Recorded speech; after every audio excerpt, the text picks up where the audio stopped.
ओम नमो भगवते वासुदेवाय।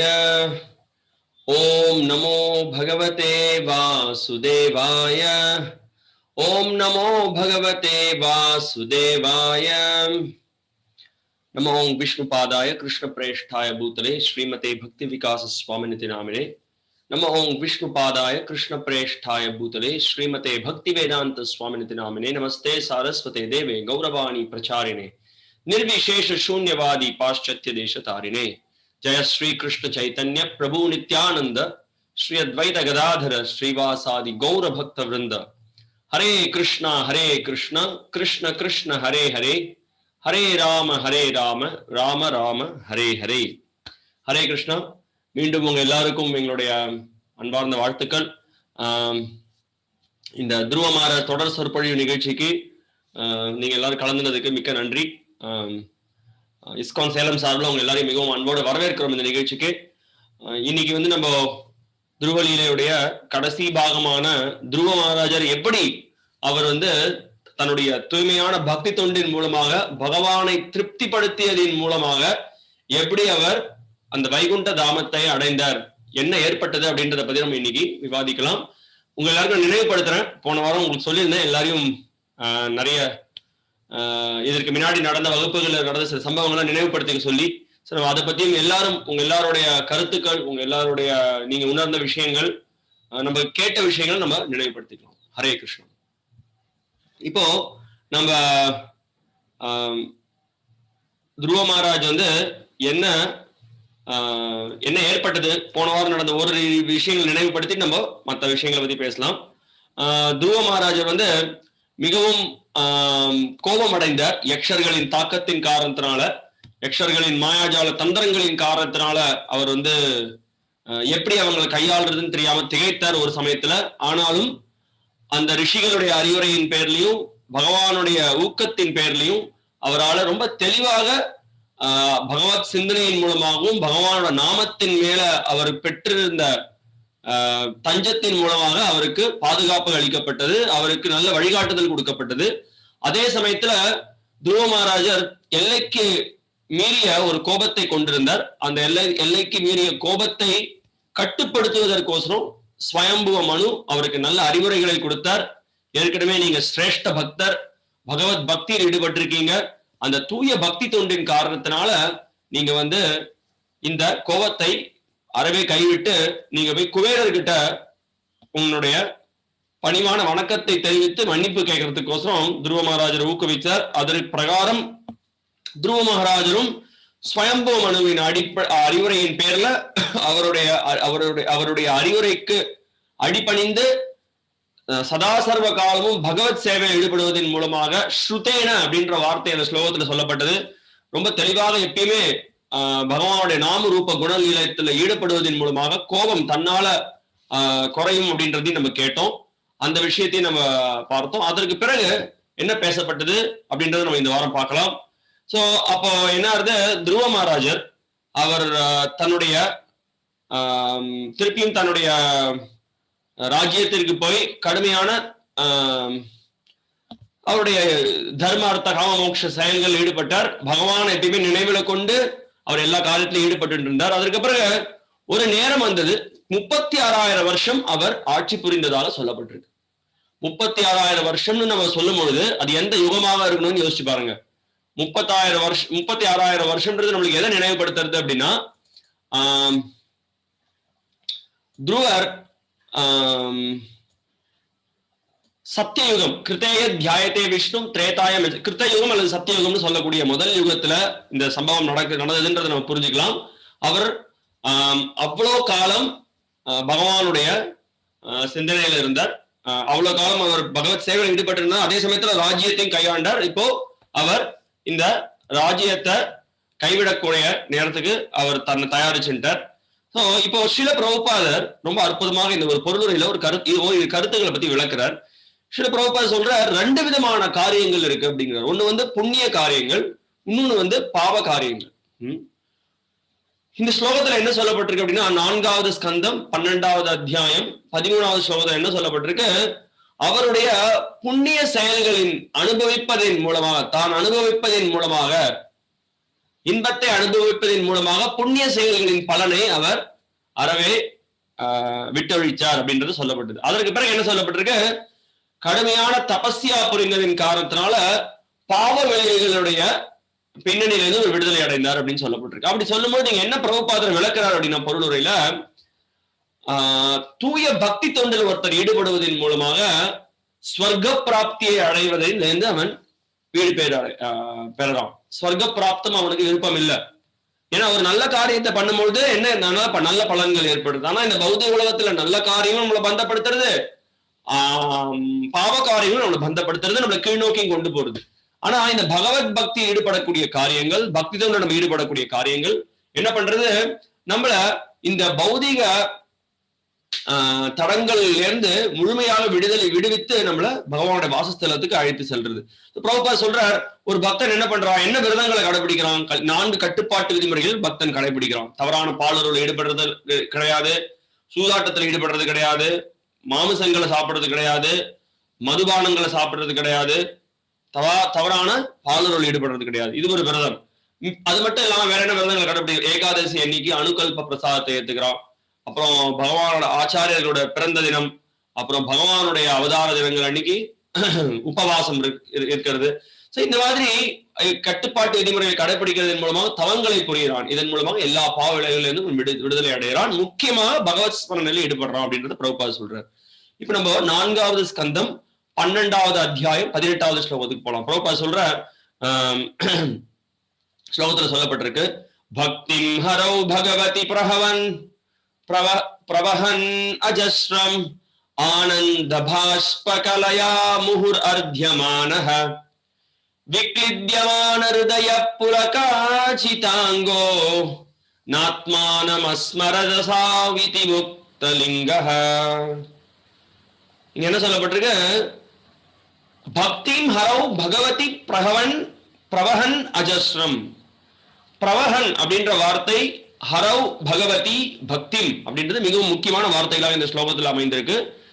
என்ன இங்க 2 வார்த்தைகள் என்ன? பிரவஹன் அஜஸ்ரம் அப்படின்னா தொடர்ந்து இடைவிடாமல் எப்பயுமே ஆனந்தத்துல மூழ்கி இருந்தார். ஏன் ஆனந்தம் ஏற்பட்டது? பக்திம் ஹரௌ பகவதி. அந்த பக்தியை யாருக்கு துருவ மகாராஜ் புரிந்தார்?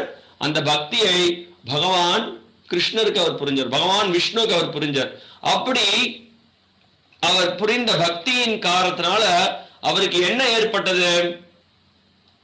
விக்லித்யமான ஹிருதய புலகாட்சி தாங்கோ. விக்லித்யம், அவரோட மனது உருகிடுத்து, ரோமாஞ்ச முடியெல்லாம் மெய் சிலுத்திருத்துன்னு சொல்றோம் இல்லையா, அது அப்படிப்பட்ட அந்த விகாரங்கள் அவருடைய உடல்ல ஏற்பட்டது. அதன் மூலமாக என்ன ஏற்பட்டது? அதன் மூலமாக வேற என்ன ஏற்பட்டது அவருக்கு? முக்தலிங்கஹ இதி முக்த ஆசாம் இதி முக்தலிங்கஹ. சூக்ஷ்ம சரீரம், ஸ்தூல சரீரம், சூக்ஷ்ம சரீரம், இந்த 2 சரீரத்தினுடைய கட்டுப்பாட்டிலிருந்து அவர் வீடு பேறு பெற்றார் அப்படின்றத இந்த ஸ்லோகத்தில் ரொம்ப அழகாக சொல்லப்பட்டிருக்கு.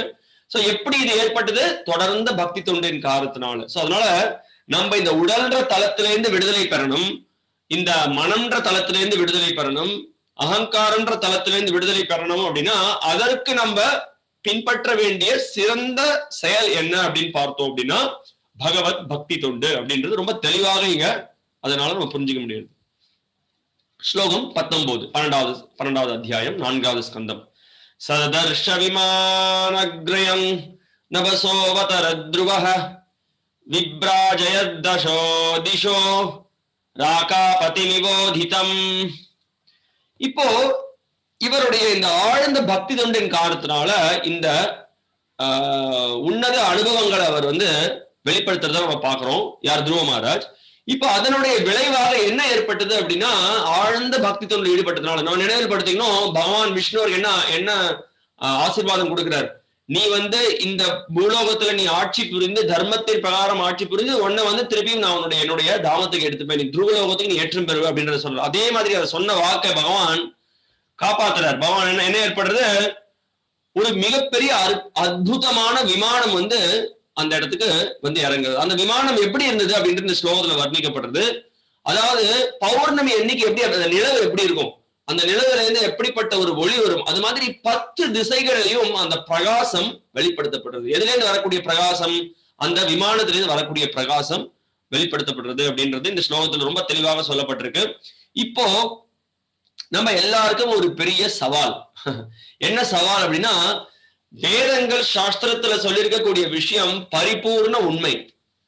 யார் ஒருவர் இடைவிடாம பகவானுடைய ஸ்மரணையில இருக்காங்களோ, பகவத் சேவை ஈடுபட்டு இருக்காங்களோ, பகவானை திருப்திப்படுத்த முயற்சி பண்ணிட்டு இருக்காங்களோ, அவங்களுடைய கதி என்ன அப்படின்றது இந்த ஸ்லோகத்தின் மூலமாக நம்ம புரிஞ்சுக்கலாம். அந்த காலே சமாமேவ ஸ்மரன் முக்த்வா கலேவரம் யஃப் பிரயாதி சமத்பாவம் யதிநாத்யத்ர சம்சயः. கிருஷ்ணன் சொல்றார், அந்த காலே சமாமேவ, அந்த அந்திம காலத்துல நீ என்ன நினைச்சிருந்த அப்படின்னா என்னுடைய தாமத்துக்கு வருவ. ஜன்ம கர்ம சமே திவ்யம் ஏவம் யோ வேதி தத்வதः த்யக்த்வா தேஹம் புனர்ஜன்ம நைதி மாமேதி சோ அர்ஜுனா. என்னுடைய ஜென்மம், என்னுடைய கர்மம், என்னுடைய உன்னதமான செயல்கள் நீ தெரிஞ்சது அப்படின்னா புனர்ஜென்ம ந வித்யதே. கிருஷ்ணர் உத்தரவாதம் கொடுக்கிறார் பகவத்கீதையில. அப்ப பகவானுடைய வார்த்தைகள் பரிபூர்ணமான உண்மை. இதுல நம்மளுக்கு நம்பிக்கை வேணும். பகவான் என்ன பண்றார், தன்னுடைய விஷ்ணு தூதர்களை பகவான் அனுப்பி வைக்கிறார். அனுப்பி பக்தர்களை அவர் அழைத்துக்கிறார். தேஷாம் அகம் சமுத்தர்த்தா மிருத்யு சம்சார சாகராத் பவாமி ந சிராத் பார்த்த மையா வேஷித சேதசாம். சோ மிருத்யு சம்சாரத்திலிருந்து பகவான் நம்மளை விடுவிக்கிறார். ஒரு அற்புதமான ஹரே கிருஷ்ணா ஓவியம் ஒண்ணு இருக்கும். அது பாத்தீங்கன்னா ஒரு பக்தன் சம்சார சாகரத்துல இருந்துட்டு என்ன பண்றான், பகவானை அவரோட ஹரிநாமத்தை உச்சரித்து பக்தி தொண்டில் ஈடுபட்டு பகவானோட நாமத்தை புகழையும் புகழறான். பகவான் என்ன பண்றார், கருடன் மேல வரார். என்ன பண்றார், அவனுடைய அந்த நம்ம சொல்றோம் இல்லையா ஷெண்டை பிடிச்சு இழுக்கிறது, அது மாதிரி பகவான் என்ன பண்றார், அவனுடைய ஷீகாவை பிடிச்சு அவனை காப்பாத்திட்டு போறார். இதுதான் பகவானுடைய பாதுகாப்பு பக்தனுக்கு எப்பயுமே இருக்கு. நம்மளுக்கு முழு நம்பிக்கை தேவை. இதுதான் இந்த பாகவதன் நம்மளுக்கு வெளிப்படுத்துறது. நம்ம பக்தி தொண்ட ரொம்ப ஸ்ரத்தையோட அந்த சேவையை ஈடுபட்டோம் அப்படின்னா பகவான் என்ன பண்றார், தன்னுடைய தூதர்களை அனுப்பி நம்ம எல்லாரையும் விடுவிக்கிறார் அப்படின்றது உத்தரவாதம். இதன் மூலமாக நம்மளுக்கு உற்சாகம் அடையணும், இதன் மூலமாக நம்மளுக்கு நம்பிக்கை பெருகணும், இதன் மூலமாக நம்ம பகவானோட ரொம்ப ஸ்ரத்தையோட அவரோட பக்தி தொண்டில் ஈடுபடணும். நம்ம அதே சமயத்துல பக்தி தொண்டில் இன்னொரு ஒரு விஷயமும் இருக்கு.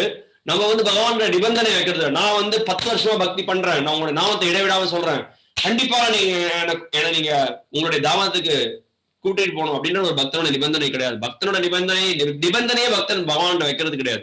பகவான் எல்லாமே என்ன பண்றா, பக்தன் பகவான்கிட்ட யாசிக்கிறான். ந தனம் ந ஜனம் ந சுந்தரிம் கவிதம் வா ஜெகதீஷ காமயே மம ஜன்மனி ஜன்மனீஸ்வரே பவதாத் பக்திர் அஹேத்துகி த்வயி. அஹேத்துகி எந்த விதமான ஹேத்துவும் இல்லாம, எந்த விதமான காரணம் இல்லாம இடைவிடாம ஜென்மமா உங்களுடைய பக்தி தொண்டுல நான் ஈடுபடணும் அப்படின்றதுதான் ஒரு பக்தனுடைய கோரிக்கை. இது பக்தனுடைய மனப்பான்மை. அதே சமயத்துல பகவான் என்ன பண்றார், நமே பக்த பிரணஷ்யதி, என்னோட பக்தனுக்கு என்னைக்குமே அழிவு இல்லை, என் பக்தனை என்னைக்குமே நான் கைவிட மாட்டேன், அவனை நான் எப்பயுமே ரட்சிப்பேன் அப்படின்றது பகவானுடைய பக்கத்துல இருக்கக்கூடிய விஷயம்.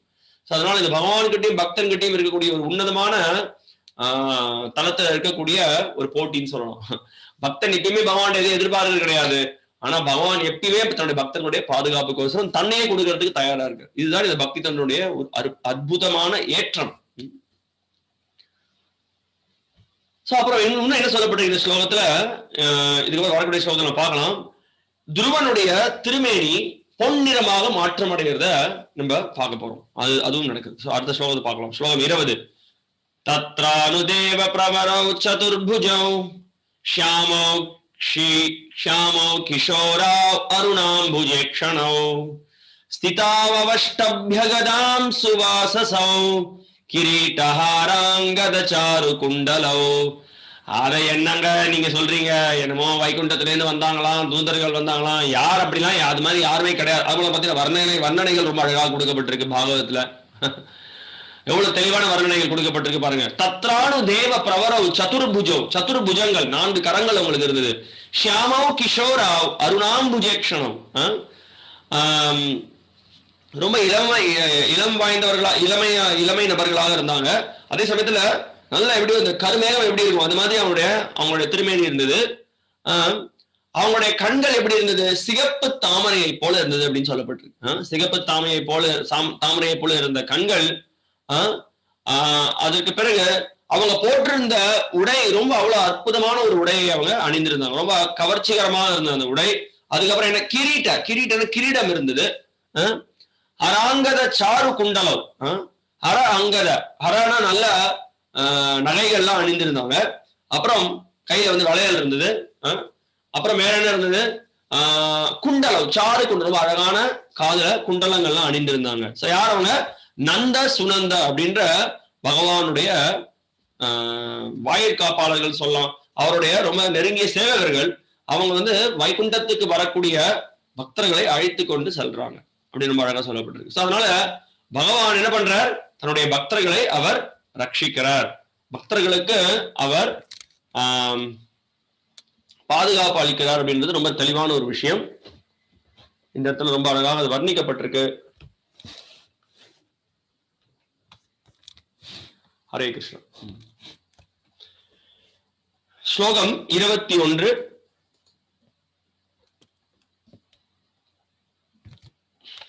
விக்னாயதா உத்தமகாய கிங்கராவ் அப்யுத்திதஸ் சாத்வச விஸ்மிருத க்ரமஹ நநாம நாமானி கிருணன் மதுத்விஷா பார்ஷத் பிரதானாம் இதி சங்ஹதாஞ்சலி. சோ இப்போ என்ன ஆகுது? துருவ மகாராஜ் இந்த 2 பேரும் உயர்ந்த நபர்கள் நந்த சுனந்தாங்க வந்திருக்காங்க. அவங்கள பார்த்த உடனே உடனடியாக அவர் எழுந்துக்கிறார். எழுந்து விஸ்மிருத கிரமக, என்ன இப்போ ஒரு பெரிய உயர்ந்த நபர்கள் வந்திருக்காங்க, பகவானுடைய தூதர்கள் வந்திருக்காங்க, பெரிய ரிஷிகள் வந்திருக்காங்க, பெரிய நம்மளோட ஒரு பெரிய மதிப்பிற்குரிய ஒரு நபர் வந்திருக்காரு அப்படின்னா நம்ம என்ன பண்ணுவோம்? உடனடியாக எழுந்து அவங்களை வரவேற்போம், அவங்களுக்கு நமஸ்கரிப்போம், அவங்களுக்கு உபச்சாரங்கள் செய்வோம். ஆனா இங்க என்ன ஆகுது அப்படின்னா இவங்க இப்படிப்பட்ட ஒரு அற்புதமான நபர்களை துருவ மகாராஜ் இதுக்கு முன்னாடி பார்த்தது இல்லை. அவங்கள பார்த்தோன்னு ஒரு ஆச்சரியத்துல, ஒரு அப்படியே பேர் ஆனந்தத்துல என்ன அவருக்கு என்ன பண்றது என்ன செய்யறதுன்னே தெரியல. அந்த சமயத்துல அவருக்கு ஒரு விஸ்மிருத்தம், அப்படி தன்னையே மறந்துட்டார். தன்னை மறந்து அவர் என்ன பண்றார்? அவர் என்ன பண்றது தெரியல. உடனடியாக நநாம நாமானி கிணன் மதுத்விஷக, ரொம்ப அற்புதமான ஒரு வார்த்தை இங்க சொல்லப்பட்டிருக்கு. நநாம நாமானி கிணன் மதுத்விஷக பார்ஷத் பிரதானாம் இதி சம்ஹதாஞ்சலி. நமஸ்கரிக்கிறார். நமஸ்கரிச்சு என்ன பண்றார்? ஹரே கிருஷ்ணா ஹரே கிருஷ்ணா கிருஷ்ண கிருஷ்ணா ஹரே ஹரே ஹரே ராம ஹரே ராம ராம ராம ஹரே ஹரே. யார், எந்த நபர் பகவானுடைய தூய பக்தர்கள் எந்த சமயத்துல யார் வந்தாலும் வந்தனங்களை தெரிவித்து நம்ம ஹரே கிருஷ்ண மகாமந்திரத்தை பாடலாம். இதுதான் வாழ்க்கையினுடைய பக்குவம். எல்லா குறைகளும் அந்த இடத்துல நிறைவேற்றப்படுறது, ஒரு பிரச்சனையும் இல்ல. பகவானோட நாம சங்கீர்த்தனம் அதுக்கு அந்த அளவுக்கு ஏற்றம் இருக்கு. அதுதான் பண்ற. நாம நாமானி கிணன் மதுத்விஷர். யார் அந்த மதுத்விஷர்? மதுவை வென்றவர் யார்? மதுன்ற அரக்கனை வென்றவர் யார்? மதுத்விஷக பகவான் ஸ்ரீகிருஷ்ணர், கிருஷ்ணர், விஷ்ணு. சோ அதுதான் ரொம்ப ஒரு பக்குவமான ஒருத்தரை வரவேற்கக்கூடிய சிறந்த வழிமுறை என்ன அப்படின்னா நாம சங்கீர்த்தனத்தை நம்ம ஈடுபடுறது. பிரபுபாதுடைய பொருள் மிகவும் அற்புதமான பொருள். பிரபுபாத் சொல்றார், எந்த ஒரு ஆபத்தான சூழ்நிலையாக இருக்கட்டும், எந்த ஒரு சாதகமான சூழ்நிலையாக இருக்கட்டும், எந்த ஒரு சூழ்நிலையிலும் நம்ம பண்ண வேண்டிய சாலச்சிறந்த காரியம் என்ன அப்படின்னா நம்ம வந்து பகவானுடைய நாம கீர்த்தனத்தில் ஈடுபடுறது. இது மிகவும் பக்குவமானது. அதனால நம்ம பகவானோட நாம கீர்த்தனத்தில் ஈடுபடணும். அது மிகவும் அவசியம். அது பிரபுபாத சொல்றார். அதனால அது வந்து ஆபத்தான சூழ்நிலையாக இருக்கட்டும் அல்லது சாதகமான நல்ல மகிழ்ச்சி தரக்கூடிய சூழ்நிலையாக இருக்கட்டும், எந்த மாரோபி ராகோபி எந்த ஒரு சூழ்நிலையிலும் எப்பயுமே உங்களோட பக்தியோட ஈடுபட்டு இருப்பேன் அப்படின்ற ஒரு மனப்பான்மையை பக்தன் கொண்டிருக்கணும். இங்க மேலும் இங்க ஸ்லோகத்துல சொல்லப்பட்டிருக்கு. தம் கிருஷ்ண பாதாபினிவிஷ்ட சேதசம் பத்தாஞ்சலிம் பிரஸ்ரய நம்ர கந்தரம் சுனந்தநந்தா உபஸ்ருத்ய சஸ்மிதம் பிரத்யுச்சது புஷ்கரநாப சம்மதோ. துருவ மகாராஜ் சொல்றார், எப்பயுமே துருவ மகாராஜ் சூழ்நிலை என்ன? அவரோட சூழ்நிலை தம் கிருஷ்ண பாதானி விஷ்ட சேதசாம், கிருஷ்ணனுடைய தாமரை திருவடிகள்ல எப்பயுமே தியானிச்சுருக்காரு. யார்? துருவ மகாராஜ். அவருடைய ஹிருதயம் எப்படி எந்த இடத்துல லயிச்சிருக்கு?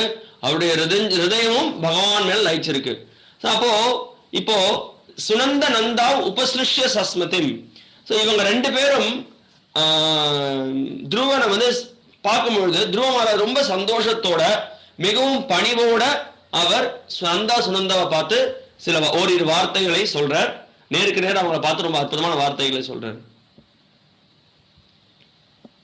பிரபுபாதர் இந்த ஸ்லோகத்துடைய பொருளுரையில ஒரு அற்புதமான கருத்தை சொல்றார். இப்ப துருவ மகாராஜுக்கு ஏற்பட்டிருக்கக்கூடிய இந்த சூழ்நிலை நம்மளுக்கு படுமா அப்படின்றது கேள்வி. ஒவ்வொரு ஜீவனுக்கும் இந்த சூழ்நிலை ஏற்படும். ஆனா நம்ம பக்கத்துல இருந்து நம்ம துருவ மகாராஜ் எப்படி பகவத் சிந்தனையில ஆழ்ந்திருந்தாரோ அதே மாதிரி நம்மளும் ஆழ்ந்திருக்கணும். அதுதான் தகுதி. விண்ணப்பத்தை நம்ம முன்வைக்கிறோம். விண்ணப்பத்துக்கு தகுதி இருக்கா? தகுதி என்ன? ஹரேர் நாமானு கீர்த்தனம், ஹரிச்சரியானு வர்ணனம். நாரத முனி ரொம்ப அற்புதமான ஒரு அறிவுரை கொடுக்கிறார். ஏக்கத்திலிருந்து எப்படி விடுதலை அடைந்திருக்கிறது? கலியுகத்துல ஏக்கத்திலேருந்து விடுதலை இருக்கிறதுக்கான ஒரு மிகவும் எளிய வழிமுறை என்ன அப்படின்னா ஹரிச்சரியானு வரணும். ஹரியினுடைய புகழை நம்ம எப்பயுமே பாடின்னு இருக்கணும். ஹரியினுடைய புகழை எவன் ஒருவன் எப்பயுமே பாடின்னு இருக்கானோ அவனுக்கு எந்த விதமான ஏக்கங்களும் குறைகளும் கிடையாது அப்படின்னு நாரத முனி அறிவுரை கொடுக்கிறார் வியாசதேவர்கிட்ட. சோ அதனால நம்ம இதை ஞாபகம் வச்சுக்கணும். எப்பயுமே நம்ம ஹரிகீர்த்தனத்தில் ஈடுபடணும் அப்படின்றது மிகவும் முக்கியமான கருத்து. அப்புறம் நந்த சுனந்த மிகவும் சிறந்த வகையில துருவ மகாராஜ புகழ்ந்து பேசுறாங்க. ஓ துருவா, நீ எப்பேற்பட்ட ஒரு உயர்ந்த பக்தன், 5 வயதிலேயே நீ பகவானுடைய சேவை ஈடுபடுறதுக்கு ஸ்ரத்தையோட தவங்களை புரிந்த. சோ நீ அந்த தவங்களை புரிந்ததின் காரணத்தினால் பகவான் திருப்தி அடைந்தார். அவருடைய கவனம் உன் பக்கம் திரும்பப்பட்டது. அதனால உனக்கு இந்த கதி. இப்போ யாராலையும் சென்று அடைய முடியாத உன்னத தாமமான அந்த வைகுண்ட தாமத்திற்கு உனக்கு ஏற்றம் கிடைக்க போறது. நீ அவசியம் இந்த விமானத்துல அமரு அப்படின்னு சொல்லி ரொம்ப பணிவோட அவங்களோட பதில சொல்றாங்க. எங்களுக்கு குறிப்பா இந்த சேவை பகவான் கொடுத்திருக்கார் அப்படின்றத அவங்க வெளிப்படுத்துறாங்க. ஸ்லோகம் 25 12வது அத்தியாயம் 4வது ஸ்கந்தம். சுதுர்ஜயம் விஷ்ணு பதம் ஜிதம் த்வயா யத் சூரயோ ப்ராப்ய விசக்ஷதே பரம் ஆதிஷ்ட தச்சந்திர திவாகராதயோ கிரஹார்க்ஷதாரா பரியந்தி தக்ஷிணம். இந்த இடத்துல ரொம்ப அற்புதமாக சொல்லப்பட்டிருக்கு. இந்த வைகுண்ட லோகத்தை அதே சமயத்துல ரொம்ப சர்வ சாதாரணமா அந்த இடத்தை அடைஞ்சிடலாம்னு நினைக்காதீங்க. இந்த வைகுண்ட லோகத்தை அடையிறதுன்றது மிகவும் கடினமானது, அவ்வளவு எளிமை கிடையாது. உன்னுடைய தவத்தின் மூலமாக நீ பகவானுடைய வைகுண்ட தாமத்திற்கு ஏற்றம் பெறுவதற்கான தகுதியை பெற்ற, பகவானுடைய கவனத்தை உன் பக்கம் நீ திருப்பின. சுதுர்ஜயம் அப்படின்ற வார்த்தை உபயோகப்படுறது. விஷ்ணு பதம், அந்த விஷ்ணுவோட லோகத்தை அடையிற சுதுர்ஜயம் அப்படின்றது சொல்லப்படுறது. அதே சமயத்துல நீங்க என்ன சொல்ற அப்படின்னா இந்த வைகுண்ட லோகத்தை எல்லா கிரகங்களும், சூரியனாக இருக்கட்டும், சந்திரனாக இருக்கட்டும், மற்ற எல்லா நட்சத்திரங்களாக இருக்கட்டும், எல்லாமே இந்த வைகுண்ட லோகத்தை சுத்தி பிரதட்சணம் பண்ணிட்டு இருக்கு. இப்ப நீ தயவு செய்து வா, இந்த தாமத்தை ஏற்றம் பெறு அப்படின்னு சொல்லி நந்த சுனந்த ரொம்ப பணிவோட ரொம்ப சந்தோஷத்தோட அவங்க துருவனை வர சொல்றாங்க. பிரபுபாதர் பொருளுரை சொல்றார், எந்த ஒரு பக்தன் இடைவிடாம தூய பக்திகளில் ஈடுபடுறானோ, குரு மேலையும் கிருஷ்ணர் மேலையும் நம்பிக்கை கொண்டு பக்திகளில் ஈடுபடுறானோ அவனுக்கும் இதே கதி ஏற்படும், அவனுக்கும் இந்த ஏற்றம் உண்மையானது அப்படின்றத சொல்றார். இதற்கு இந்த துருவ சரித்திரம் மிகவும் சிறந்த உதாரணம். நம்மளுக்கு நம்பிக்கையை நம்ம வளர்த்துக்கணும், அது மிகவும் அவசியம். அந்த நம்பிக்கை நம்மளுக்கு இல்லை அப்படின்னா நம்மளுக்கு என்ன ஏற்படுறது? பகவானுடைய தாமத்தை நம்மளால அடைய முடியாது. அதனால நம்ம அதை நினைவில் வச்சுக்கணும். அதை நினைவில் வச்சுட்டு எப்படி துருவனுக்கு ஏற்பட்டதோ அதே கதி நம்மளுக்கு ஏற்படும் அப்படின்றத நம்ம நினைவில் வச்சுட்டு அதை நம்ம பின்பற்றுவதற்கு தயாராக இருக்கணும். இப்ப என்ன ஆகுது, துருவன் என்ன பண்றாரு அப்படின்னா, அப்போ துருவ மகாராஜ் அவங்களுக்கு நினைவுபடுத்தினோம் அப்பவே போன வாரமே. துருவன் என்ன பண்றாரு, இந்த எல்லாத்தையும் பத்ரிகா ஆசிரமத்துல போயிட்டு தியானத்துல ஈடுபடுறாரு. அவர் ராஜ்யம் எல்லாம் பண்ணிட்டு இருந்தார். அப்ப சரியான நேரம் வந்த பிறகு இந்த 36 வருஷம் முடிஞ்ச உடனே பத்ரிகா ஆசிரமத்துல போய் தியானம் பண்றார். அப்போ இப்போ ஒரு அற்புதமான ஒரு கருத்தை பிரபுபாதர் பொருளுரையில வெளிப்படுத்துறார். சில பிரபுபாதர் சொல்றார், அந்த சமயத்துல அந்த விமானம் வந்த உடனே துருவன் அகங்காரத்துல நான் எப்பேற்பட்ட ஒரு பக்தன், என்னோட தியானத்தினால என்னுடைய பக்தி வலிமையினால எனக்கு என்ன ஏற்பட்டது பாருங்க, பகவான் எனக்கு விமானத்தை அமைஞ்சிருக்காரு, நான் எப்படி ஒரு உயர்ந்தவன் அப்படின்றது வெளிப்படுத்தவே இல்லை. ஏன்னா ஒரு தூய பக்தன் எப்பயுமே பணிவோட இருக்கும். அமானித்துவம் அதம்பித்வம் அஹிம்சா சாந்திரார்ஜவம் கிருஷ்ண கீதையில சொல்றாரு. ஒரு பக்தனுக்கு இருக்கக்கூடிய குணங்கள்ல ஞானத்துல மிகவும் உயர்ந்த ஞானம் என்ன அப்படின்னு, உயர்ந்த ஞானம்னா பல 20 விதமான ஞானத்தை பத்தி எது ஞானம் அப்படின்றத கிருஷ்ண கீதையில விளக்குறாரு. அதுல முதல்ல 2 விஷயத்த சொல்றாரு. அமானித்துவம் அதம்பித்துவம் அப்படிங்கிறார். பணிவு தற்பெருமை இல்லாம இருக்கிறது அப்படின்றத சொல்றாரு. சோ பார்க்கலாம், இங்க உயர்ந்த பக்தனான துருவன் சிறிதளவு கூட தற்பெருமை இல்லாம பணிவோட அந்த விமானத்துக்குள்ள ஏறறதுக்கு முன்னாடி அவரை சுத்தி இருக்கக்கூடிய அந்த ரிஷிகள், அங்க இருக்கக்கூடிய சாதுக்கள் கிட்ட தன்னுடைய நமஸ்காரங்களை தெரிவித்து அவர்களுடைய ஆசீர்வாதத்தை பெறுவதற்கு தயாராக இருக்கிறார். இவன் தான் வைஷ்ணவன். வைஷ்ணவன் எப்பயுமே எல்லோருக்கும் தன்னுடைய பணிவான வணக்கங்களை வெளிப்படுத்துவான். இது எவ்வளவு ஒரு அற்புதமான ஒரு குணம் பாருங்க. பௌதிக உலகத்துல பார்த்தோம் அப்படின்னா நம்ம சில விஷயங்களை கத்துக்கிறோம், சிலர் வந்து தெரிஞ்சுக்கிறோம், யாராவது நம்மளுக்கு வழிகாட்டுதல் கொடுக்குறாங்க, அதுக்கப்புறம் அவங்களை நம்ம கண்டுக்கிறது கூட கிடையாது, அவங்களை பத்தி யோசிக்கிறது கூட கிடையாது. அந்த மாதிரியான ஒரு குணம் ஒரு வைஷ்ணவனுக்கு என்னைக்குமே கிடையாது. இது ஒரு சிறந்த கல்வி, சிறந்த கலாச்சாரத்தை நம்ம தெரிஞ்சுக்கிறோம் பாகவதத்தின் மூலமாக. எப்படி நம்ம எப்பயுமே வைஷ்ணவர்கள் இருந்து ஆசீர்வாதத்தை பெறுவதற்கு நம்ம தயாராக இருக்கணும். உண்மையிலே ஒரு வைஷ்ணவர் அப்படிதான் இருப்பான். தன்னை எப்பயுமே மிகவும் ஒரு மிகவும் சிறியவனாக தான் எப்பயுமே பாக்குறோம். ஒரு தாசானு தாசன் அப்படின்றத ஒரு வைஷ்ணவன் பாக்குறோம். ஸ்லோகம் 29. பரித்யாப்யர்ச்ய திஷ்ஞாக்ரியம் பர்ஷதாவபிவந்த்யச ஏஷ தத் அதிஷ்டாதும் பிப்ரத் ரூபம் ஹிரண்மயம். நான் சொன்னேன் பிப்ரத் ரூபம் ஹிரண்மயம். ஏறுவதற்கு முன்னர் துருவர் அவ்விமானத்தை 3 முறை வலம் வந்து வணங்கினார். அந்த விமானத்திற்கு நமஸ்காரம் செஞ்சார். அந்த விமானமும் வைகுண்டத்திலே வந்திருக்கக்கூடிய தாமம். விமானத்துக்கு பின்னர் பகவான் விஷ்ணுவின் துணைவர்களை வணங்கினார். அப்போ அந்த விஷ்ணு தூதர்களுக்கு நமஸ்காரம் பண்ண பாருங்க, என்ன ஒரு மனப்பான்மை பாருங்க. விஷ்ணு தூதர்களுக்கு நமஸ்காரம் செய்கிறார், விமானத்திற்கு நமஸ்காரம். இதற்கிடையில் உருக்கி வார்க்கப்பட்ட பொன்னை போல் ஒளியும் எழிலும் பெற்றவராக அவர் மாறினார். இதுல ஒரு முக்கியமான ஒரு அம்சம் இங்க இந்த துருவ சரித்திரத்துல, துருவர் வந்து பாத்தீங்கன்னா அதே உடலோட ஏற்றம் பெற்றார். அது சில பேருக்கு பகவான் அந்த மாதிரியான ஏற்பாடுகளை கொடுக்கிறார். ஆனா அந்த உடல் எப்படி ஆயிடுறது, பொன்னிற மேனியாக மாறிடுறது. அந்த உடல் அந்த தேஜஸோட அந்த உடல் பொன்னிற மேனியாக மாறி அவர் அந்த விமானத்திற்கு ஏறத்திற்கு தயாரானார் அப்படின்றது இங்க சொல்லப்படுறது. பிரபுபாத் சொல்ற, ஏன்னா மிகவும் அவர் என்ன இருக்கு, அவருடைய எப்ப ஒருத்தர் தீர்க்கமா பகவத் தொண்டில் ஈடுபடுறாங்களோ, 24 மணி நேரம் கிருஷ்ணனோட சிந்தனையில் இருக்காங்களோ, அவங்களுடைய உடல் ஜட சரீரமாக வெளிப்புறத்துல பாக்குறதுக்கு, ஆனா முற்றிலும் ஆன்மீகமயமானதாக மாறிடுறது. பகவானுக்கு அந்த சக்தி இருக்கு, ஜடத்தை ஆன்மீகமாக மாற்ற முடியும். அந்த சக்தி பகவானுக்கு உண்டு. பகவானுடைய சக்திகள் அது அச்சிந்திய சக்தி. அதுதான் இங்க பிரபுபாதர் மேற்கோள் காமிக்கிறார். ஸ்லோகம் 30. ததோதான பத புத்ரோ ததர்ஷாந்தகமாகதம் மிருத்யுர்மூர்த்னி பதம் தத்வா ஆருரோ அத்புதம் கிருஹம். இங்க ரொம்ப அற்புதமாக சொல்லப்பட்டிருக்கு இந்த ஸ்லோகத்துல. என்ன ஆகுது, துருவன் அப்ப அந்த விமானத்தை நோக்கி போகும்போது ஏறலான்னு பொழுது என்ன ஆகுது, மரணத்தின் நபர் காலன் அவர் என்ன பண்றார், மரணத்துக்கு பிரதிநிதியாக இருக்கக்கூடியவர் அவர் துருவன் நடி வர்றார். அப்ப துருவன் என்ன பண்றார், மரணம் அப்படிங்கிறது நம்ம நடுவில் அமைச்சு பயப்பட ஆரம்பிச்சு, ஐயோ நீங்க வேணாங்க டாபிக் மாத்துங்க, வேற ஏதாவது சொல்லுங்க, அதை பத்தி எதுங்க பேசணும், நல்லதானே இத்தனை பேசுறீங்க, திடீர்னு எதுங்க மரணம் அப்படின்றத எடுக்கிறீங்க, நம்ம எல்லாரும் ஒரு நாள் இறந்து போகதான் போறோம், அது எதுக்கு அதை நம்ம பேசணுமா, இருக்கிற வரைக்கும் இன்பமா இருந்துட்டு போவோம். ஆனா அது நம்ம நிஜம் நடக்கக்கூடிய நிஜத்தை பத்தி நம்ம விவாதிச்சுட்டு இருக்கோம் இல்லையா. அதனால இங்க பாருங்க, ஒரு பக்தனுக்கு பயம் இல்லை. பக்தன் ரொம்ப பயம், மரணமாக இருக்கட்டும் எந்த விதமான சூழ்நிலையாக இருக்கட்டும் அவன் ரொம்ப ஆனந்தத்தோட இருக்கான். ஏன்னா பகவானுடைய சேவை ஈடுபடுவதன் மூலமாக பகவானுடைய அனுகிரகம் எப்பயுமே இருக்கு.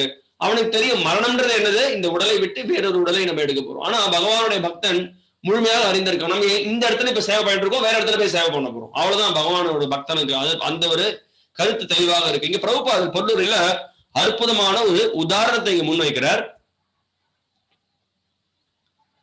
என்ன சொல்றாருன்னா, இங்க இந்த மரணத்தின் மேல ரொம்ப மரியாதை,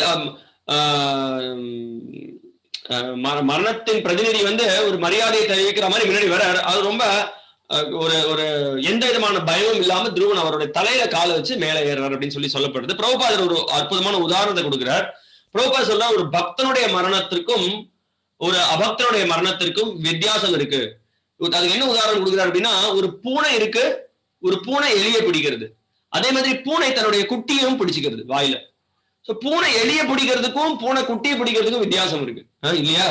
சரி, அது மாதிரி பூனை வந்து எலிய பிடிக்கும் போது எலிக்கு வந்து மரண பயம், ஆனா பூனை தன்னுடைய குட்டியை பிடிக்கும் போது அது வந்து பாக்குறதுக்கு அதுவும் வாயில கவரா மாதிரி தான் இருக்கு, ஆனா பூனை குட்டி வந்து ரொம்ப ஆனந்தத்தோட அப்படியே படுத்துட்டு இருக்கு இல்லையா. சோ அது மாதிரி பக்தன் கண்ணை மூடுறான், கண்ணை திறக்கும் பொழுது வைகுண்ட தாமத்துல விஷ்ணுவனுடைய தரிசனம் ஏற்படுறது. ஆனா ஒரு அபக்தனுக்கு அப்படி கிடையாது. ஊர்துவம் கச்சந்தி சத்வஸ்த மத்தியே திஷ்டந்தி ராஜசா ஜெகன்ன குணவர்த்தச்ச அதோ கச்சந்தி தாமசாக.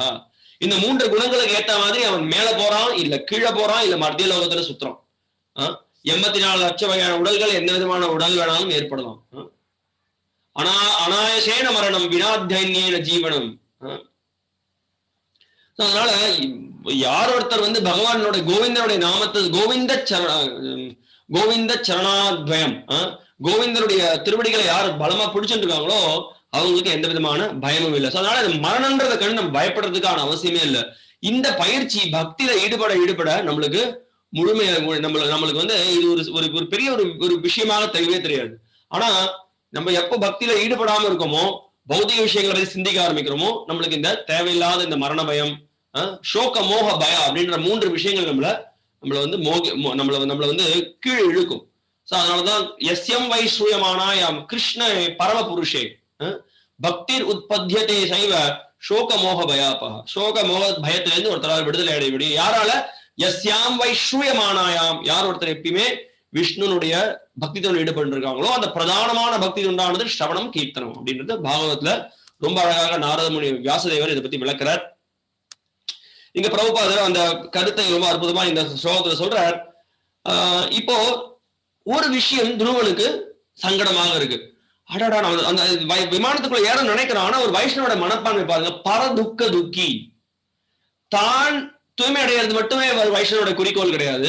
உலகத்துல இருக்கக்கூடிய எல்லாரையும் எப்படி காப்பாத்துறது, அவங்க எல்லாருக்கும் எப்படி வழிகாட்டுதல் கொடுக்கறது அப்படின்றத ஒரு பக்தன் தீவிரமாக அதை பத்தி யோசிக்கிறான். சோ அந்த பக்தன் என்ன நினைக்கிறான் இந்த இடத்துல, இப்ப துருவ மகாராஜ் என்ன நினைக்கிறாருன்னா இந்த இடத்துல, நான் வந்து இப்ப விமானத்துல ஏறி நான் போயிடுவேன். ஆனா என்னுடைய அம்மா தானே எனக்கு எல்லா வழிகாட்டுதலையும் கொடுத்தாங்க. அவங்க வந்து எனக்கு அந்த வழிகாட்டுதல் அந்த இடத்துல கொடுக்கல. விஷ்ணு நீ வந்து காட்டிற்கு போ, விஷ்ணுவை பத்தி நினை, விஷ்ணுனுடைய தஞ்சம் வந்து உனக்கு அப்பேற்பட்ட தஞ்சத்தை யாராலையும் தஞ்சத்தை கொடுக்க முடியாது. அவங்க சொல்லல அப்படின்னா எனக்கு அவங்க வழிகாட்டக்கூடிய ஒரு குருவாக இல்லை அப்படின்னா என்னோட நிலை என்ன இருக்குன்னு சொல்லி யோசிக்கிறார். யோசித்த உடனே அதோட மனதில் நினைக்கிறார், நான் என்ன பண்றது, இப்போ என்ன எப்படி எங்க அம்மாவுக்கு நான் வந்து உதவுறது அப்படின்னு பகவான் என்ன பண்றார், ஒத்தத்தோட ஹதயத்திலேயும் பரமாத்மாவும் இருக்காரு. அது மட்டும் இல்லாம பகவான் சுதந்திரமானவர். அவர் ஏதாவது நினைச்சார் அப்படின்னா அது அவரால் அந்த காரியத்தை அவரால் செய்ய முடியும். அதே மாதிரி பகவானுடைய பக்தனுக்கும் அந்த சக்தி இருக்கு.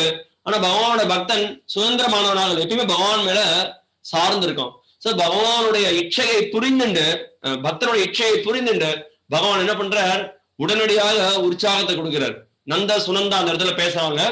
நந்தா சுனந்தா என்ன பண்றாங்க, உடனடியாக காமிக்கிறாங்க துருவா நீ ஏன் கவலைப்படுற, கொஞ்சம் பின்னாடி திரும்பிப்பார். பார்த்த உடனே அவங்க இன்னொரு விமானத்துல அவங்க அம்மா வந்து உட்கார்ந்துட்டு இருக்கிறத பார்க்கலாம். பிரபுபாதர் இதனுடைய பொருளுரையில ரொம்ப அற்புதமான கருத்தை சொல்றார். பிரபுபாதர் சொல்றார், இது நம்மளால நினைவு வச்சுக்கணும். சீக்ஷா குரு தீக்ஷா குரு அப்படின்னு 2 விஷயங்கள் இருக்கு. அதாவது நம்மளுக்கு அறிவுரைகளை கொடுக்கக்கூடியவர்கள், நம்மள பக்தியில வழிகாட்டக்கூடியவர்கள். தீக்ஷா குருவும் இந்த காரியத்தை செய்யலாம். சில சமயம் தீக்ஷா குரு ஒரு இந்த வழிகாட்டுதல் பயிற்சியை கொடுக்கக்கூடிய ஒரு குரு கிட்ட நம்மள ஒப்படைக்கணும். சில சமயம் தீக்ஷா குருவே இந்த 2 காரியத்தையும் செய்வார்.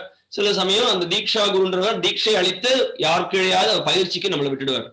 சோ அப்போ தீக்ஷா குருவை பத்தி இங்க பிரபுபாதர் சொல்றாரு.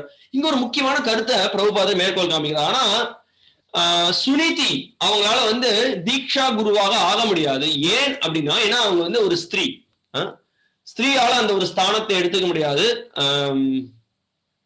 அதனால தீக்ஷா குருவாக அவங்களால இருக்க முடியாது அப்படின்றது பிரபுபாதர் இங்க பொருளுரையில சொல்றார். அதனால இது ஒரு முக்கியமான ஒரு என்ன சொல்றது, ஒரு முக்கியமான ஒரு பிரமாணம் நம்ம வந்து புரிஞ்சுக்கணும். சில சமயம் சில பேர் நினைக்கிறாங்க, நான் வந்து பெண்ணா இருக்கேன், நான் வந்து ஒரு தீட்சை அளிக்கக்கூடிய குருவாக ஆகணும் அப்படின்னு நினைக்கிறாங்க. ஆனா வேதங்கள்ல சாஸ்திரத்துல அந்த மாதிரி சம்பவங்கள் எதுவும் இல்லை. மிகவும் அரிதானவர்கள், மிக உயர்ந்த லக்ஷ்மி தேவியே நித்யானந்த பிரபுவோட துணைவியே தீட்சை அளிக்கக்கூடிய குருவாக இருந்திருக்காங்க. அப்படி இல்லைன்னா பொதுவாக நம்ம 4 சம்பிரதாயத்துல பாக்குறோம், பூர்வீக ஆச்சாரியர்கிட்ட பாக்குறோம், எல்லா சம்பிரதாயங்கள் எல்லா வழிமுறைகளையும் பாக்குறோம்.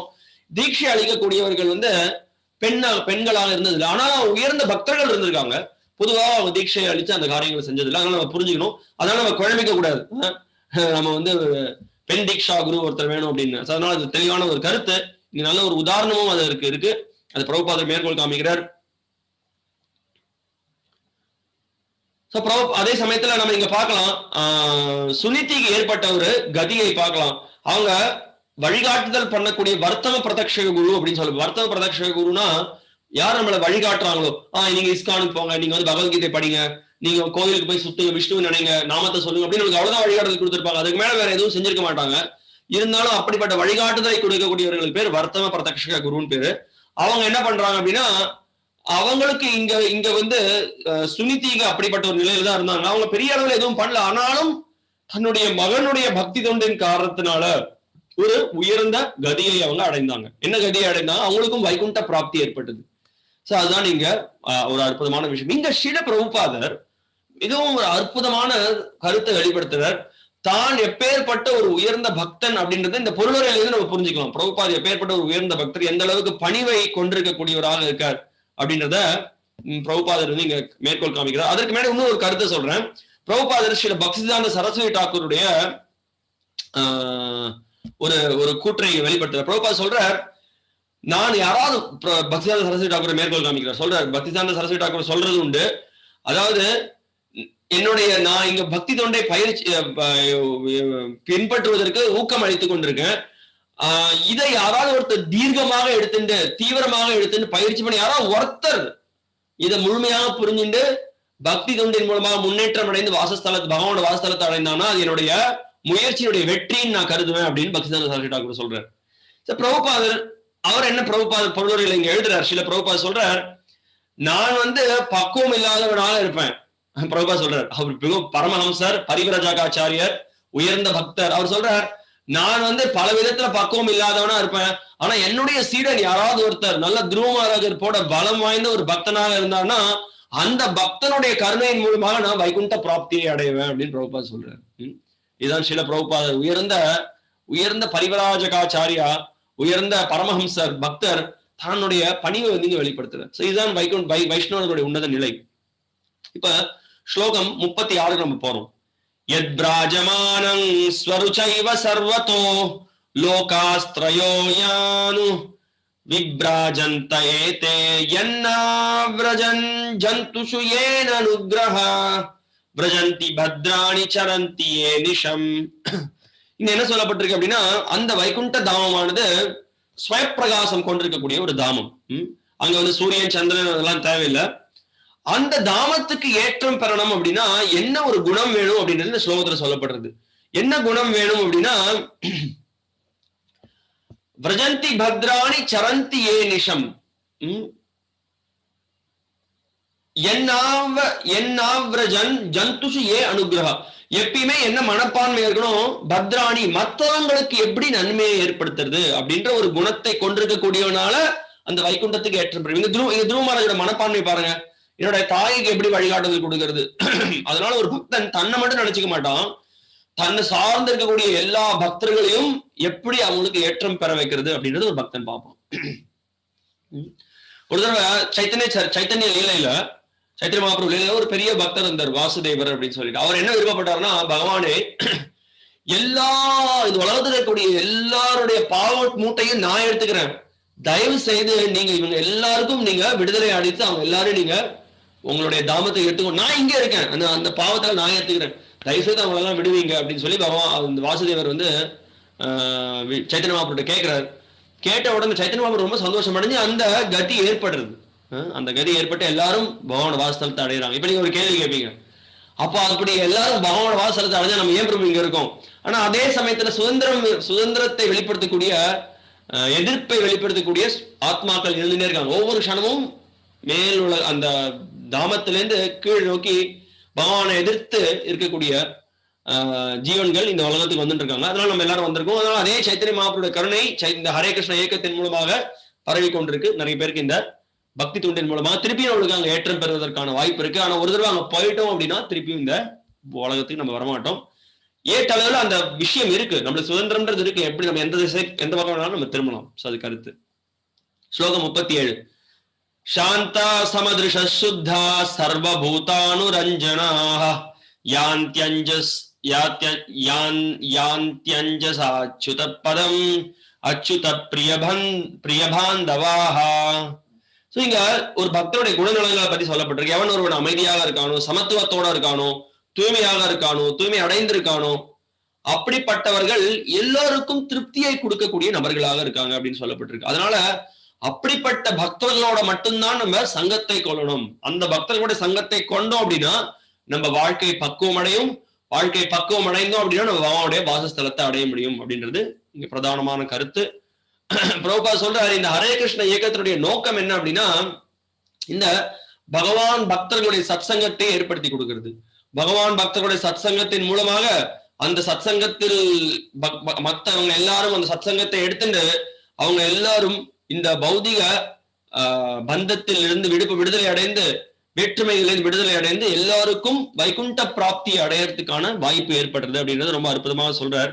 சோ பிரபுபாத் சொல்றார், நாங்க எல்லாருக்கும் அழைப்பிதழ் கொடுக்குறோம், எல்லாரும் வாங்க, இந்த ஹரே கிருஷ்ண இயக்கத்திற்கு வாங்க, பகவான நாம சங்கீர்த்தனத்தில் ஈடுபடுங்க, நீங்க அமர்ந்து பகவானோட நாமத்தை ஜபம் பண்ணுங்க, பகவத்கீதை பாகவதம் படிங்க, பக்தர்களுடைய சத்சங்கத்துல இருங்க, எப்பயுமே சேவையில் ஈடுபடுங்க, பகவானை பத்தி எப்பயுமே நினைங்க. இதன் மூலமாக நீங்க மூச்சியாக இருந்தா கூட நீங்க சூச்சியாக மாறுவீங்க. பிரபுபாத் மேற்கோள் காமிக்கிறார், மூச்சி ஹாய் சூச்சி ஹாய் யதி கிருஷ்ண பஜை. கிருஷ்ணருக்கு பஜனை பண்ணோம் அப்படின்னா மூச்சியாக அசுத்தமான நிலையிலிருந்து நம்ம சுத்தம் தூய்மை நிலைக்கு நம்ம ஏற்ற பெறுவோம் அப்படின்றது பிரபுபாத் சொல்றார். பிரபுபாத் சொல்றார், எந்த பின்னணியிலேருந்து ஒருத்தர் இருந்தாலும் சரி, அவன் மிளேச்சனாக இருந்தாலும் சரி, எந்த ஒரு பின்னணியிலேருந்து இருந்தாலும் இந்த பகவத் பக்தியில் ஈடுபடுறதன் மூலமாக அவன் பக்குவத்தை அடைய முடியும், ஏற்றத்தை அடைய முடியும் அப்படின்றது பிரபுபாத் சொல்றாரு. சோ அப்புறம் நாரத முனிவர் என்ன பண்றாரு அப்படின்னா, பல இடங்களுக்கு போயிட்டு பகவான் துருவனுடைய புகழை வெளிப்படுத்துறார்.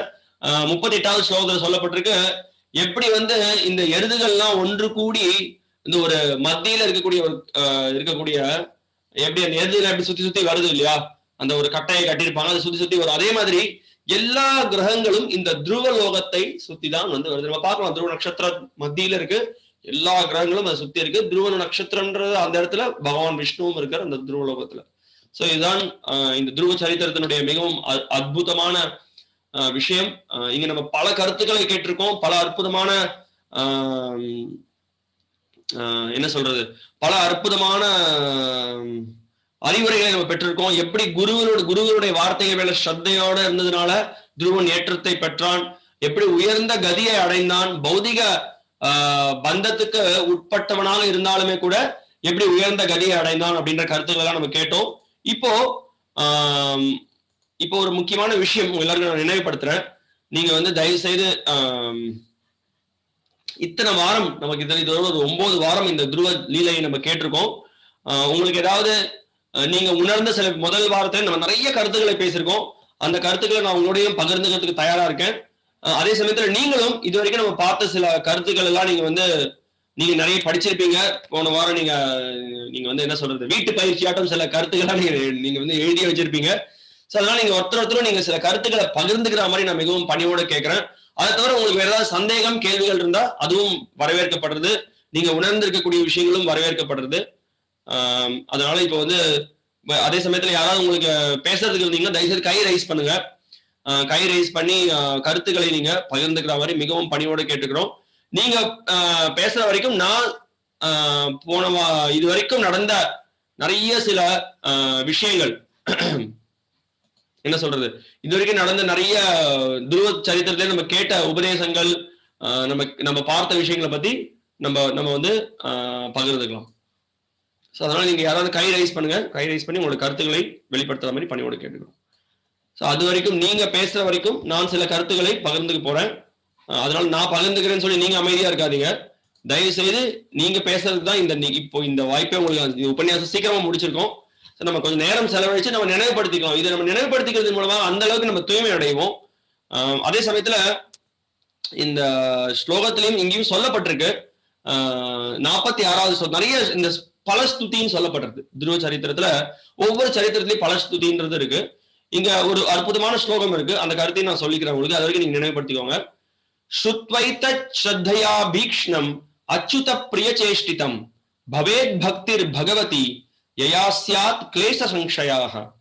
இங்க ரொம்ப அற்புதமாக சொல்லப்படுது, யார் ஒருத்தர் இந்த துருவ சரித்திரத்தை பற்றி கேட்கிறாங்களோ, தொடர்ந்து கேட்கிறாங்களோ, பக்தியோடையும் ஸ்ரத்தையோடையும் யார் கேட்கிறாங்களோ அவங்களுடைய குணம் என்னமாகுமா, தூய்மையான ஒரு குணத்தை வெளிப்படுத்தக்கூடியவர்களா மாறுவாங்களாம்.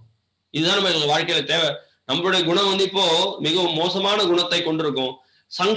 கிளேஷ சங்ஷயாக, அந்த கிளேஷங்கள்ல இருந்து நம்ம விடுதலை அடைவோம் அப்படின்றது சொல்லப்பட்டிருக்கு. 3 விதமான தாக்குதல் விடுதலை அடைவோம் சொல்லப்பட்டிருக்கு. இதுதான் இந்த துருவ சரித்திரத்தினுடைய ஏற்றம். துருவ சரித்திரம் இதுல நம்ம கேட்கக்கூடிய எல்லா பாகவதோட சரித்திரத்தினுடைய ஏற்றமே அதுதான். நம்ம தூய்மை அடையக்கூடிய ஒரு சிறந்த மார்க்கத்தை ஏற்படுத்தக்கூடியது. இதுதான் இந்த பாகவதனுடைய ஏற்றம். சைத்தன்ய மகாபிரபு இந்த துருவலிலையும் பிரகலாதரிலையும் மறுபடியும் மறுபடியும் கேட்பார் அப்படின்றதும் சொல்லப்பட்டிருக்கு. சோ உங்களுக்கு ஏதாவது கருத்துக்கள், விமர்சனம்?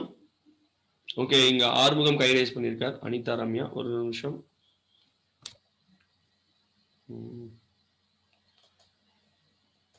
எஸ் பிரபு, ஆறுமுகம் பிரபு சொல்லுங்க. ஹரே கிருஷ்ணா. ஹரே கிருஷ்ணா. பிரணாம் பிரபு. பிரபு, பெரிய சரித்திரம், நிறைய விஷயங்கள் இதுல கற்றுக்கிட்டோம். இருந்தாலும் எனக்கு நீங்க நீங்க சில கருத்துக்கள் சொல்லுங்க. நிறைய பேர் அவர் மிகவும் ஆர்வத்தோட நிறைய கருத்துக்கள் சொல்றதுக்கு உற்சாகத்தோட இருக்காங்க. சோ நீங்க சொல்லுங்க. நீங்க முதல்ல அவரு அந்த சிறிய வயதிலே அவ்வளவு ஸ்ரத்தையோட அந்த தவம் பண்ணது அது எடுத்தோடனே பிரபுபாத் சொல்றாரு. ரொம்ப சிறு வயதுல 5 வயதுல இருக்கக்கூடிய ஒரு பையன் இந்த அளவுக்கு ஒரு ஒரு உறுதியை வெளிப்படுத்தியது மிகவும் சிறந்த ஒரு விஷயம் சொல்றாரு. அற்புதம். எஸ், வாஸ்தவம். பக்தர்கள் மொத்த உலகத்தையுமே அது ஒரு பாதிக்கக்கூடிய ஒரு ஆமா, 3 உலகம், அந்த தேவாதி தேவர்கள் எல்லாருமே அவங்களோட செயலற்று போயிடுறாங்க. அதுவும் பிரபுபாதர் மேற்கோள் காமிக்கிற நல்ல விஷயம். எஸ் பிரபு. அதோட இன்னொரு விஷயம் பிரபு, அந்த மெய்சில் இருக்க வச்சது என்ன அப்படின்னா, அவரு இதயத்துல பாத்துட்டு இருக்கிறார். அந்த சமயத்துல திடீர்னு அந்த உருவம் மறையும் பொழுது அவர் கண்ணை திறக்கும் போது முன்னாடி பகவானை பார்க்கும்போது ஒரு பெரிய அது ஒரு மெய்சில் இருக்க வைக்கக்கூடிய ஒரு விஷயமா. வாஸ்தவம், கரெக்ட். கண்ணை திறந்த உடனே முன்னாடி பாக்குறார். அவரை பார்த்த பிறகு அவ்வளவு பௌதீக விஷயங்கள் எல்லாம் மறந்து எல்லாமே சேஞ்ச் ஆகி இருக்கிறார் அப்படிங்கறதையும் வாஸ்தவம், கரெக்ட். நல்ல பாயிண்ட் நீங்க சொன்னீங்க. வேற ஏதாவது கருத்துக்கள்? கடைசிலையும் அவர் குபேரன்ட்ட கேட்கும் போது பகவான் மேல நம்பிக்கையும் இதையும் கொடுக்கறதுக்கு வேண்டுறார். பகவான் மேல நம்பிக்கை, மரணம் வேணும் அப்படின்னு சொல்லிட்டு குபேரன் கிட்ட. எஸ், ஆமா, அது ரொம்ப அற்புதமான ஒரு விஷயம். குபேரன் கிட்ட அவர் கேட்கிறார், நம்பிக்கை வேணும், வரம் வேணும்னு. எனக்கு எப்பயுமே பகவான் சிந்தனை வேணும்னு கேட்கிற அற்புதமான விஷயம். சரி, ஆறுமுகம் பிரபு, மிக்க நன்றி. நான் நிறைய பக்தர்கள் கை ரைஸ் பண்ணியிருக்காங்க. நான் ஒரு பக்தர்கிட்டே போறேன். இப்போ அனிதா ரம்யா சொல்லுங்கம்மா. ஹரே கிருஷ்ணா. ஹரே கிருஷ்ணா பிரபுஜி. தண்டவந்தனம். எஸ் பிரபுஜி, இதுல நீங்க சொல்லிட்டு இருந்தீங்க, like it's already told in Srimad Bhagavatam that after reaching the Goloka Vrindavan, like we will not come back. There is no birth, death and fearlessness. Yeah. But நான் எனக்கு என்ன டவுட்னா, லைக் ஒரு லெக்சர்ல கேட்டேன், like after going to Goloka also, if the person, if the soul is wanting some desire to happen, then he will again fall down.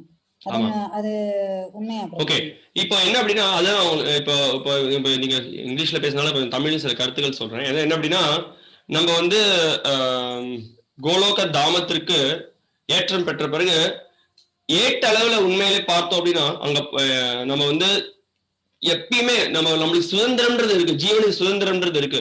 அந்த சுதந்திரத்தை நம்ம துஷ்பிரயோகம் பண்ணலாம், இல்ல சரியாக பிரயோகம் பண்ணலாம், எப்படி வேணாலும் அது பண்ணலாம்.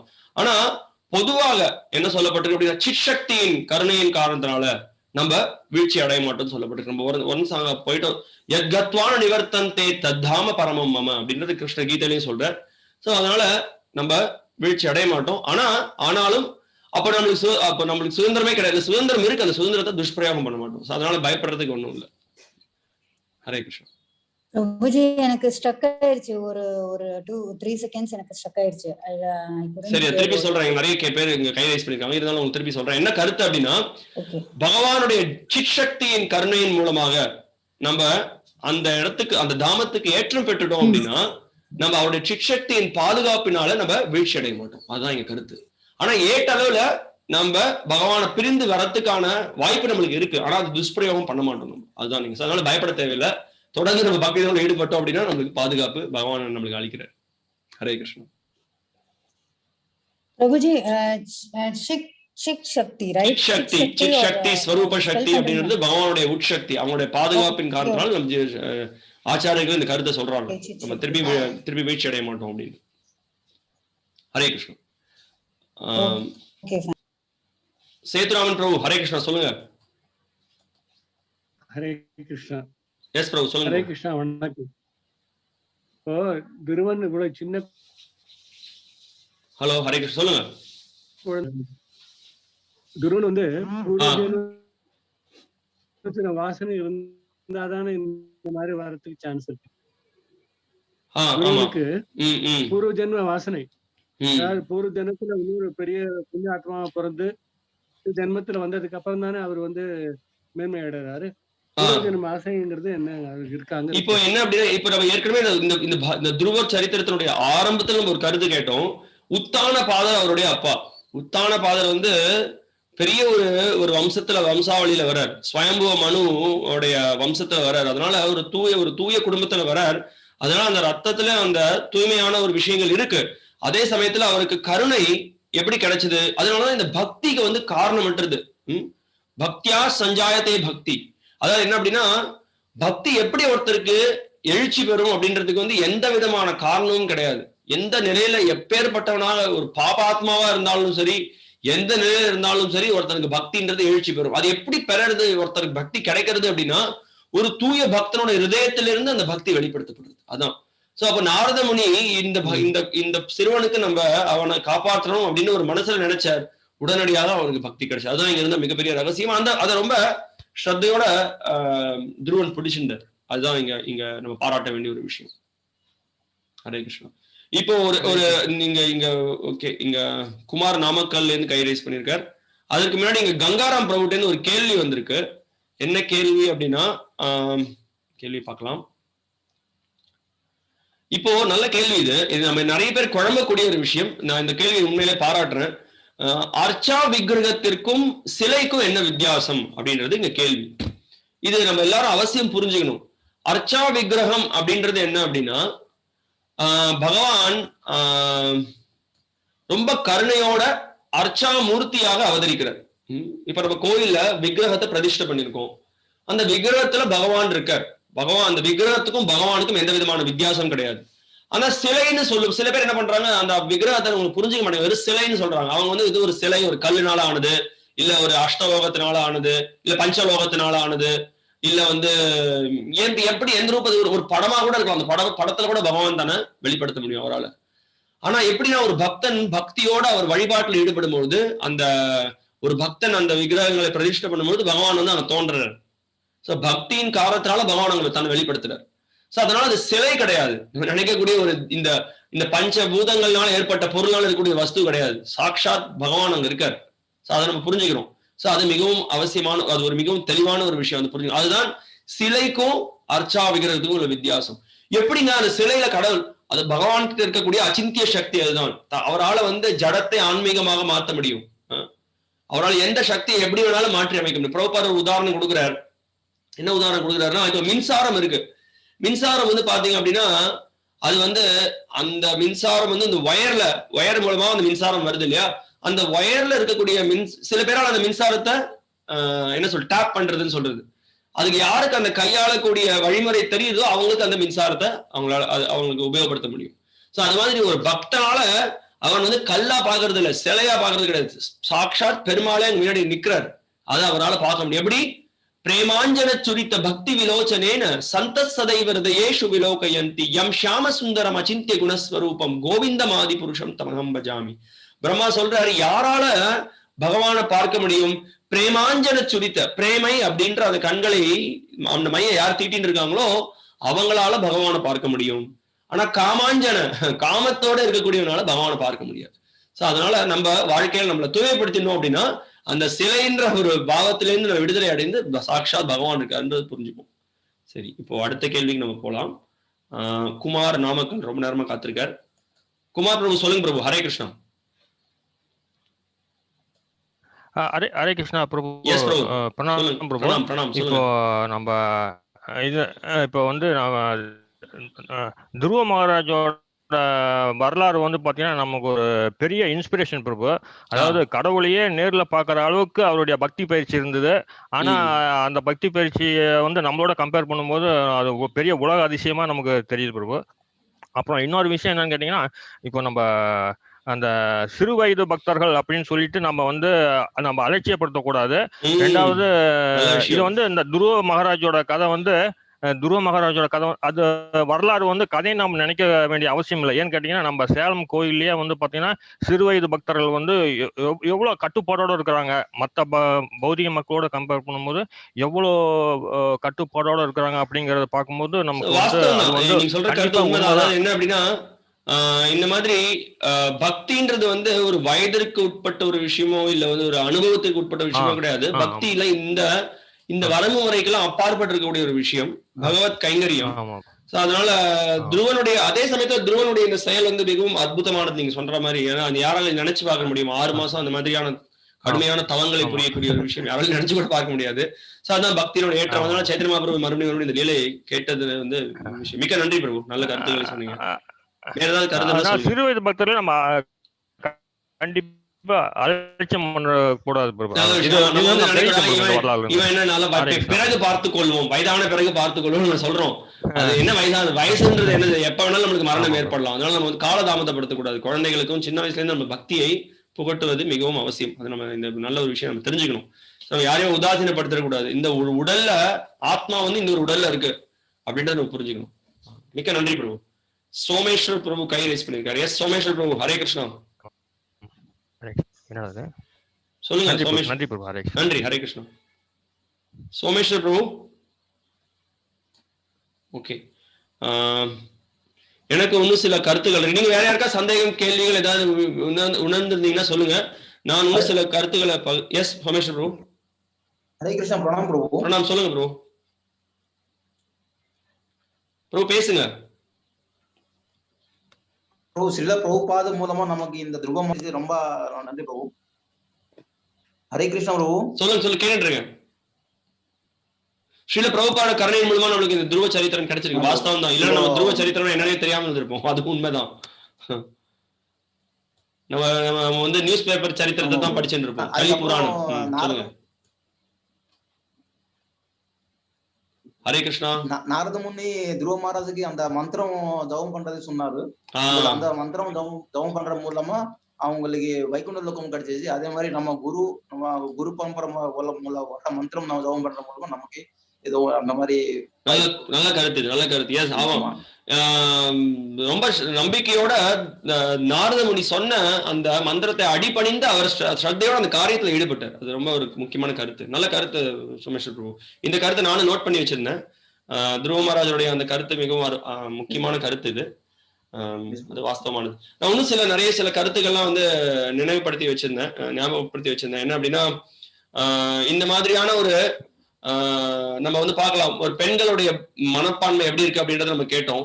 பெண்களுடைய மனப்பான்மை வந்து பெரிய ஒரு குடும்பத்தில் இருக்கக்கூடியவர்களுக்கு அந்த பெண்களுடைய மனப்பான்மை வெளிப்படுத்தப்படும் அப்படின்றத நம்ம வந்து சுருச்சியுடைய சம்பவத்துல இருந்து அதை கேட்டோம். அந்த ஒரு கருத்து நினைவில் இருந்தது. அப்புறம் பகவான் பிருத்திய வத்சலர் அல்லது பக்த வத்சலர் அப்படின்றத நம்ம பார்க்கலாம். சுனிதி வந்து ரொம்ப அற்புதமான ஒரு அறிவுரை கொடுக்குறாங்க. சுனிதி சொல்றாங்க, நீ வந்து என்னுடைய தஞ்சத்தை நீ பெறணும்னு பாக்குற, ஆனா சிறந்தது வந்து நீ வந்து பகவானுடைய தஞ்சத்தை நீ பெறுவதற்கு முயற்சி பண்ணு. அவருடைய தஞ்சத்தை பெற்ற அப்படின்னா பல லட்சக்கணக்கான தாய்மார்களுடைய பாசத்தோட அவருடைய அரவணைப்பு இன்னும் மிகவும் உயர்ந்ததாக இருக்கும் அப்படின்னு சொல்லி பகவான்கிட்ட அனுப்பி வைக்கிறாங்க.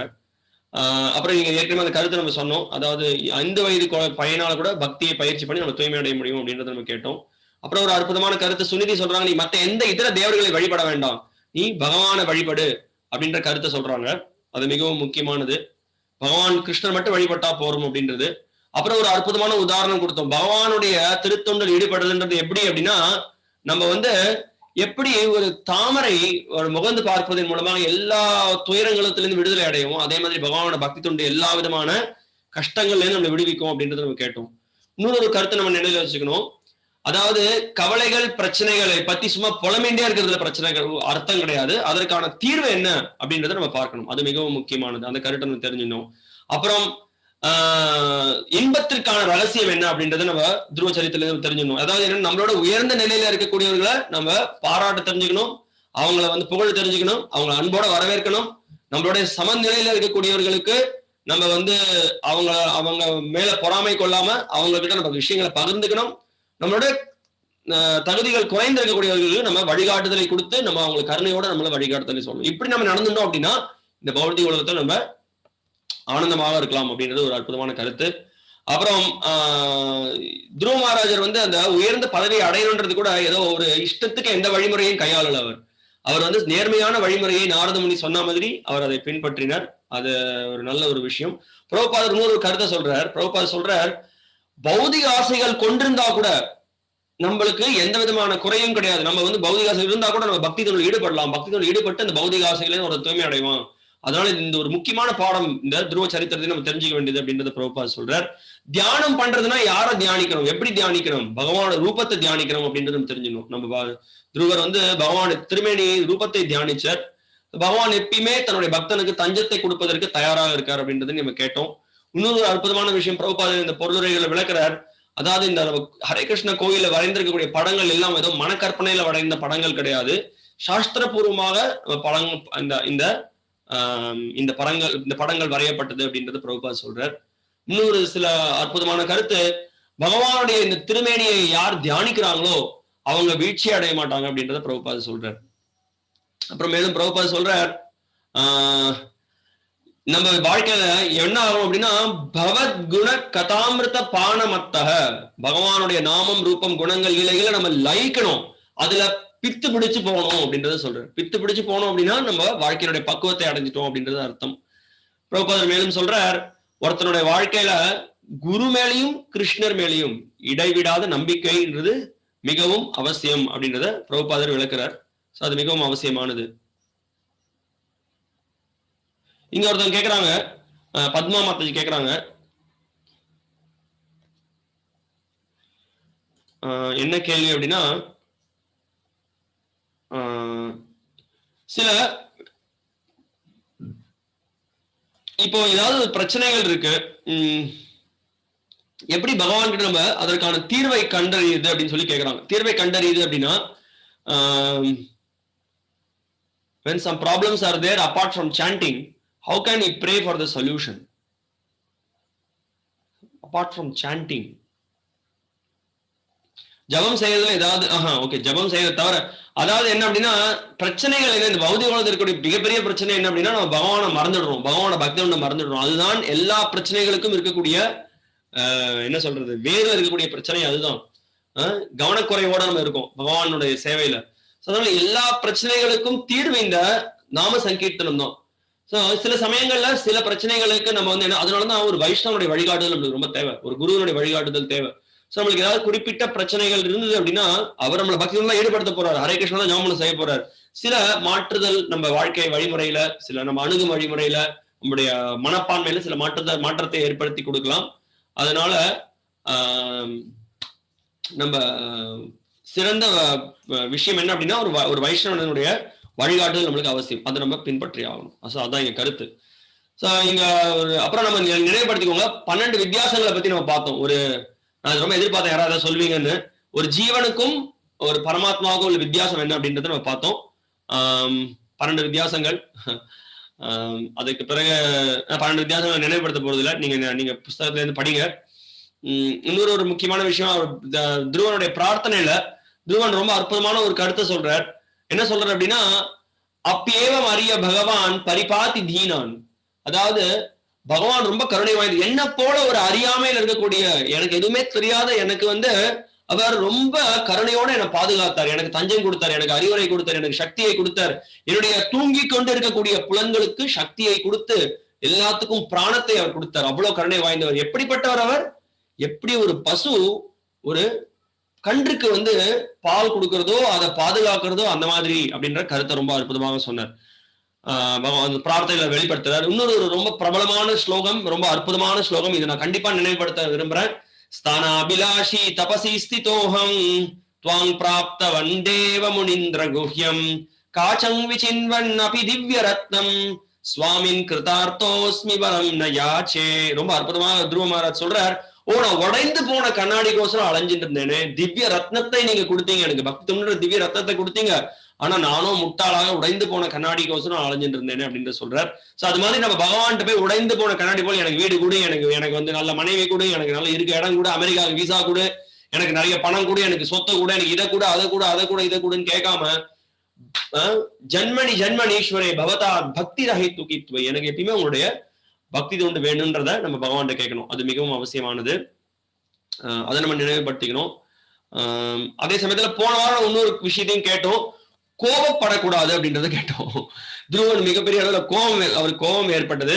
அந்த கோபத்தையும் கட்டுப்படுத்தி ஆகணும். அதை கட்டுப்படுத்துறதுக்கான சிறந்த வழி என்ன?